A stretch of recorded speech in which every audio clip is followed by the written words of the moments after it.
Have you ever pondered the ripple effect of a single speech? How a few words can tip the scales of a delicate balance and potentially ignite a war?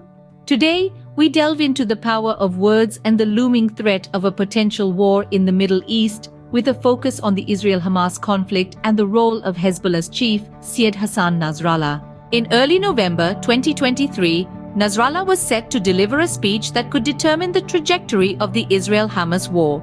The contents of this speech, many feared, could escalate regional tensions if Nasrallah pledged to intensify attacks against Israel. This fear was not unfounded, as recent weeks had seen escalated fighting between Hezbollah and Israel along their border, resulting in casualties on both sides. The conflict between these two factions began after a surprise attack by Hamas on Israeli military outposts and civilians on October 7th. This conflict resulted in a high number of casualties and a suffocating siege on Gaza by Israel.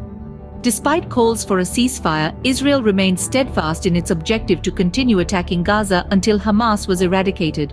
In April of the same year, Israeli efforts to change the status quo at religious sites in Jerusalem led to violent clashes and potentially triggered a regional conflict.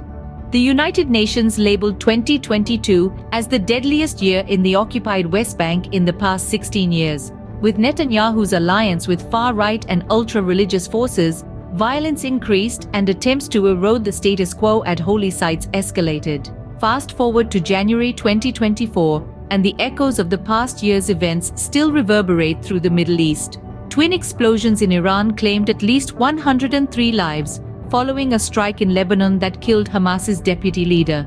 Over 200 people were wounded in the blasts, making it Iran's deadliest attack since 1978. Regional tensions continue to rise, with the killing of high-profile figures and warnings from Germany to its citizens to leave Lebanon quickly. The world watches, holding its breath as we wait to see what the next move will be. In summary, the key events have been Nasrallah's potential to escalate the Israel-Hamas war through his speech, the ongoing conflict and violence in the occupied West Bank, and the recent deadly attacks in Iran and Lebanon. As we look to the future, it's clear that the situation is tense and volatile. The world waits in anticipation, hoping for peace and stability in the region.